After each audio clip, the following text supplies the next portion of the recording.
change is in going from what was always known as a wooden leg for a prosthesis to much more up-to-date materials. Many times they're due to accidents, systemic problems with circulation, the different levels of amputation from top to bottom. Someone can lose part of their foot. We call that a partial foot prosthesis. Someone can lose their lower leg. That's called a transtibial.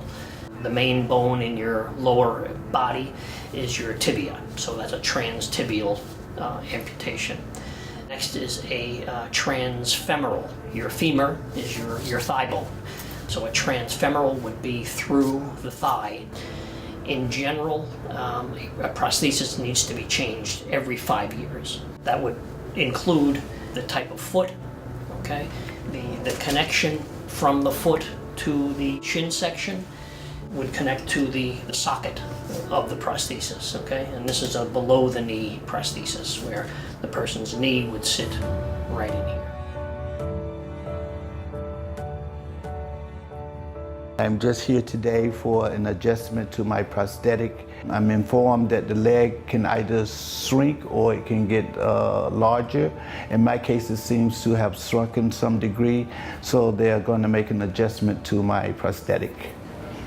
When we do adjustments like this, usually within the first year they need quite a few adjustments because their bodies are changing, their muscles are getting stronger.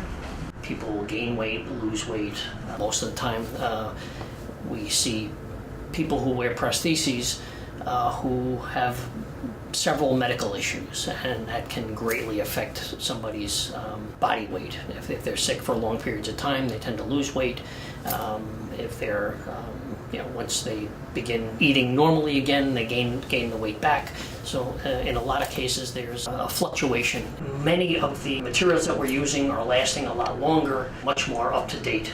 We now use stainless steel, titanium, carbon fiber, and aluminum, which make up the greater majority and also significantly reduce the weight of the prosthesis. The only real need to change is when the device is out of warranty and they need something new.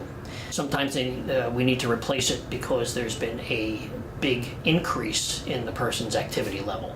Someone who initially might only be able to walk in the house, they get accustomed to wearing a prosthesis and become accustomed to regaining their balance and learning to walk again. They then can get out into the community. That might require a different foot and attachment system, which would make them walk a little bit more efficiently and allow them to get back into the community. There are now silicone liners. They serve as protection to the skin. They serve as a suspension mechanism, is how the prosthesis holds on. It's an interface, an improvement over the 1950s and 60s and 70s technology. Number one, is very durable. It does need to be changed on a yearly basis, just for hygienic reasons, but typically the durability of the silicone is a very big improvement. So what I'm doing now is I take measurements at every inch in length to get an accurate picture of the leg, and then that gives me a comparison to see how the leg is changing in size. In September of 2017, I had a disease called the PAD, pulmonary artery disease, which was causing blood clots and blood blockage in my left leg primarily, which was causing me a lot of pain and difficulties. And so the doctors and I came to the conclusion that it would be better to amputate. There's really nothing else that could be done in regards to saving the leg. So on September the 20th, 2017, I went into the operating room and my left leg above the knee was amputated. The best part is definitely seeing someone after they've gotten their amputation and a month later they come walking into your office. They were in a wheelchair. I mean, it's changing lives.